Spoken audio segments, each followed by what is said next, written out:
À un moment donné, là, il faut qu'on se pose des questions, nous les Africains. Quand je parle d'Africains, je ne parle pas des Arabes, je ne parle pas des Africains, je parle de ceux qui ont la peau noire. En vérité, nous sommes des suiveurs. C'est-à-dire qu'aujourd'hui en Afrique, quand on regarde depuis l'arrivée des Blancs sur notre territoire en Afrique ici, depuis l'arrivée des Arabes sur notre territoire en Afrique ici, ils sont venus avec leur culture, ils sont venus avec leur mode de vie, leur façon de vivre, leur tradition à eux. Et aujourd'hui, un Africain va aller expliquer à un Juif que Jésus est Dieu. Un Africain va expliquer à un Arabe les valeurs de l'islam. Mon frère, t'es malade ou bien il y a quelque chose qui ne va pas dans ta tête. Tu ne vas pas aller lui expliquer comment est-ce que les choses se font chez toi, dans ta forêt sacrée, dans ta rivière sacrée. Tu ne vas pas lui dire oui que chez nous, voilà.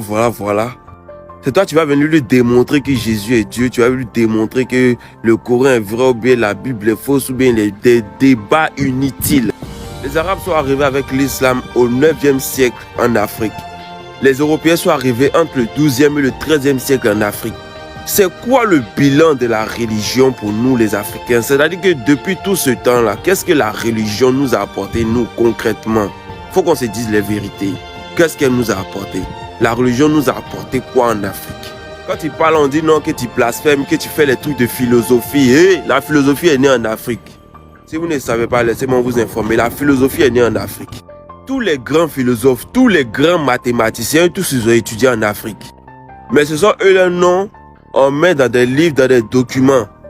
Maintenant, eux, ceux qui les ont enseignés là, les Africains qui ont enseigné la philosophie, les mathématiques à ces blancs là, pourquoi eux, on ne met pas leurs noms dans nos livres? À un moment donné, il faut qu'on se pose des questions. C'est pas une gamme de dire non, qu'il y a trop me jouer les intelligents, mais il vous poser une seule question. On y était 2 dans le jardin.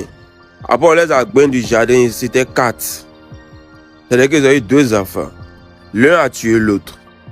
Et l'autre, Dieu le maudit, il va dans une autre ville pour aller se marier là-bas. À un moment donné, il faut qu'on soit sérieux. Ceux qui pensent qu'Adam et Ève sont les premiers hommes sur la terre, c'est les moutons. Moi, c'est pas dans votre truc de religion où on dit 1 plus 1 est égal à 3. Moi, c'est pas dedans. Si même Dieu même descend, il dit que 1 plus 1 est égal à 3, il dit ton maudit. 1 plus 1, c'est pas égal à 3, c'est égal à 2. À moins que tu utilises cosinus par rapport à un angle pour calculer 1 plus 1 est égal à 3. Sinon, 1 plus 1 est égal à 2. De façon logique, littéraire. Donc, à un moment donné, nous les Africains, on doit commencer à réfléchir. 400 ans d'esclavage, 200 ans de colonisation. Abonnez-vous, il y a trop de choses à